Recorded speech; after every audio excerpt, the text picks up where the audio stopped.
सुशांत सिंह राजपूत की murder mystery में आरोप प्रत्यारोप का सिलसिला शुरू हुआ था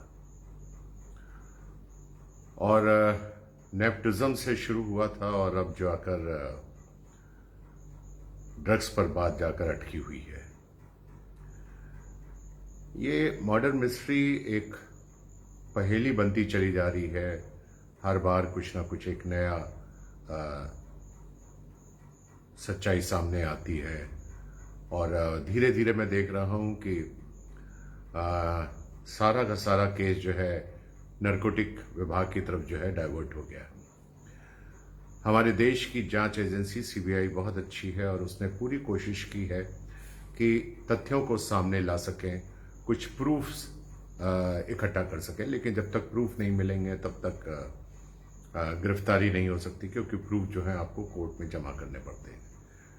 और उसके बाद ईडी ने भी काफ़ी छानबीन की है और 1 महीने से ईडी लगी हुई थी, लेकिन 15 करोड़ का जो घोटाला था उसकी कोई अभी लूप होल्स सामने आई नहीं है और ना ही उसके बारे में कुछ पता लगा है। और अब जो है ड्रग का, नारकोटिक का जो एंगल है वो सामने आ गया है।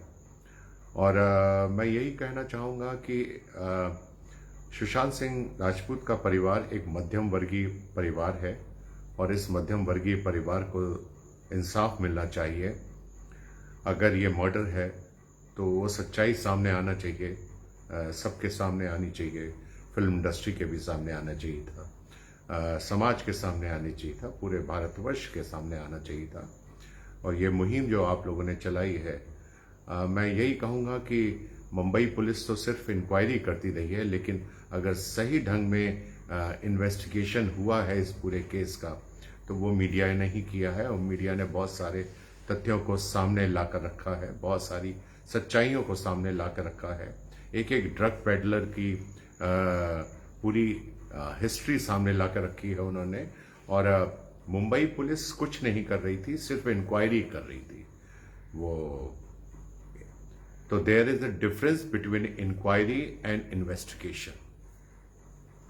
और अब जो सीबीआई ने किया है वो इन्वेस्टिगेशन की है, ईडी ने इन्वेस्टिगेशन की है, तो बहुत सारी सच्चाइयाँ सामने आई हैं। और मुझे लगता है कि हमारी सीबीआई जो है बहुत सारे प्रूफ सामने रखेगी और जनता को भी सच्चाई का पता लगेगा और एक मध्यम परिवार जो है सुशांत सिंह राजपूत का, उनको इंसाफ भी मिलेगा।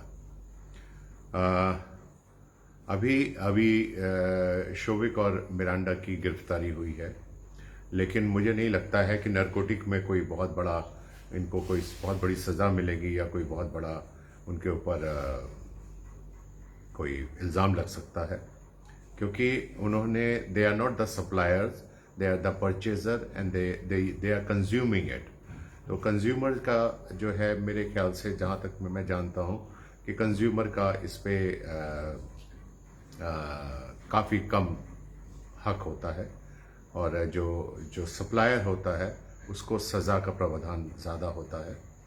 और अब रिया भी मुझे लगता है, जहाँ तक मेरा ख्याल है, कि उसको भी नारकोटिक विभाग जो है अपने सबूतों के आधार पर उसे भी अरेस्ट करेगी। और आज अभी तक तो मुझे इसके बारे में कोई ज़्यादा जानकारी नहीं है कि क्या हुआ है क्या नहीं हुआ है, लेकिन ड्रग का प्रचलन हमारी फिल्म इंडस्ट्री में काफ़ी चल रहा है।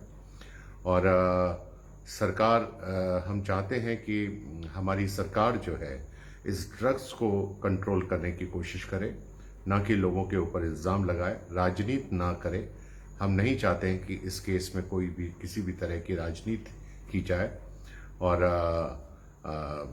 ये बड़ा दुर्भाग्यपूर्ण विषय रहा है कि कंगना रनावत, जिन्होंने बहुत ही अच्छा स्टेटमेंट दिया था, बड़ा एक सच्चाई के साथ बोला था फिल्म इंडस्ट्री के बारे में, और उनके ऊपर ये इल्ज़ाम लगाया गया है कि उनको बम्बई में नहीं आने देंगे।